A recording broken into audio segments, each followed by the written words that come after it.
नमस्कार विद्यार्थी आणि पालक मित्रांनो, मी अंकुश पाटील श्री छत्रपती अकॅडमी पुणेमध्ये आपलं मनपूर्वक स्वागत करतो। 7 फेब्रुवारीपासून नीटच्या ॲप्लिकेशन फॉर्म भरायला सुरुवात झालेली आहे। 7 मार्च ही डेट नीटचा ॲप्लिकेशन फॉर्म भरण्यासाठीची शेवटची डेट आहे। दरम्यानच्या काळात काही विद्यार्थ्यांचे फॉर्म भरून झालेले आहेत, काही विद्यार्थी फॉर्म भरणार आहेत। या दरम्यान एक अतिशय महत्त्वाचा विषय मी तुमच्यासोबत आज डिस्कस करणार आहे की नीटचा फॉर्म भरत असताना कोणते असे फॅक्टर आहेत जे विद्यार्थ्यांकडून त्याच्यामध्ये चूक व्हायला नाही पाहिजे। म्हणजे अशा कोणत्या गोष्टी आहेत ज्या विद्यार्थ्यांच्या नीट फॉर्मवरून सरळ ॲडमिट कार्डवर त्या घेतल्या जातात, असे कोणकोणत्या गोष्टी आहेत, कोणकोणते कॉलम आहेत जे अतिशय महत्त्वाचे आहेत। त्याचबरोबर NTA करेक्शन विंडोसाठी सुद्धा यावर्षीच्या टाइम टेबलमध्ये त्यांनी शेड्यूल दिलेला आहे। त्या करेक्शन विंडोमध्ये विद्यार्थ्यांना कोणकोणते करेक्शन करण्यासाठी संधी दिली जाईल याविषयी डिटेल डिस्कशन आपण आजच्या व्हिडिओमध्ये पाहणार आहोत। चॅनलवर नवीन असाल तर अशाच माहितीपूर्ण व्हिडिओसाठी श्री छत्रपती अकॅडमी पुणेच्या यूट्यूब चॅनलला सबस्क्राईब करा। ज्या विद्यार्थ्यांना आमच्या पेड काउन्सिलिंग सर्व्हिसमध्ये सहभागी व्हायचं असेल अशा विद्यार्थ्यांसाठी दोन्ही प्रकारच्या पेड काउन्सिलिंग सर्व्हिसेस आहेत। ऑनलाईन पेड काउन्सिलिंग घेण्यासाठी डिस्क्रिप्शन बॉक्समध्ये आमच्या ऑनलाईन ॲप्लिकेशनची लिंक दिलेली आहे, त्याच्यामध्ये कोर्स आहे, तो विद्यार्थी परचेस करू शकतात। ऑफलाईन पेड काउन्सिलिंग सर्व्हिससाठी डिस्क्रिप्शन बॉक्समध्ये आमचे कॉन्टॅक्ट नंबर दिलेले आहेत, त्या नंबरला मेसेज करून तुम्ही आमच्या पेड काउन्सिलिंग सर्व्हिसविषयी अधिक माहिती घेऊ शकता। विषयाला आपण सुरुवात करूयात। नीटचा फॉर्म भरून झाल्यानंतर विद्यार्थ्यांचं ॲडमिट कार्ड NTA मार्फत रिलीज करण्यात येतं आणि त्या ॲडमिट कार्डवर येणारी जी काही माहिती आहे ती विद्यार्थ्यांच्या परीक्षेच्या दृष्टिकोनातून अत्यंत महत्त्वाची आहे। फॉर्ममधली सगळीच्या सगळी माहिती ॲडमिट कार्डवर येत नसते। ॲडमिट कार्डवर काही माहिती जी आहे फॉर्ममधली तीच ॲडमिट कार्डवर घेतली जाते। ती नेमकी कोणकोणती माहिती आहे जी आत्ता फॉर्म भरताना विद्यार्थ्यांकडून त्याच्यामध्ये चुका व्हायला नकोत।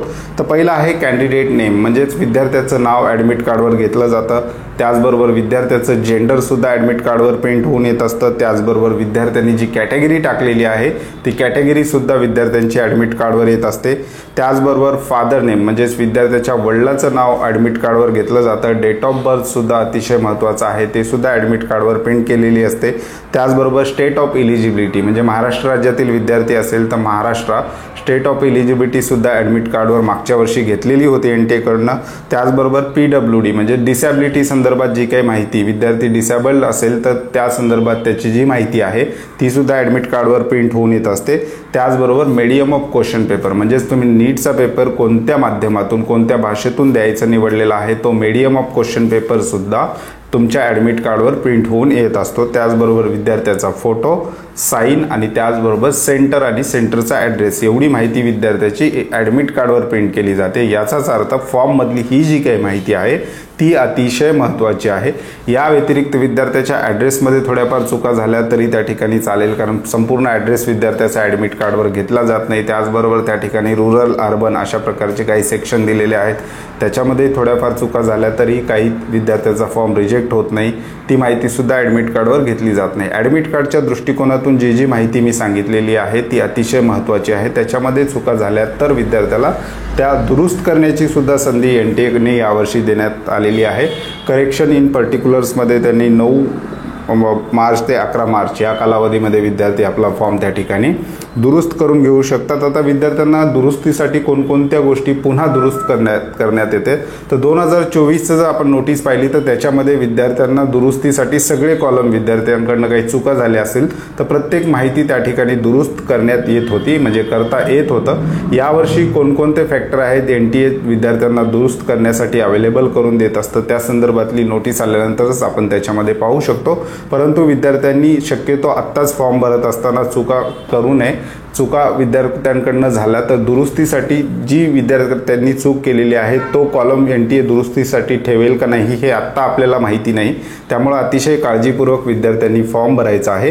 याच्या अगोदर मी जी काही माहिती सांगितलेली आहे की ॲडमिट कार्डवर कोणकोणत्या गोष्टी तुमच्या येणार आहेत ती विशेषतः माहिती जी आहे ते विद्यार्थ्यांनी अगदी करेक्ट भरायची आहे।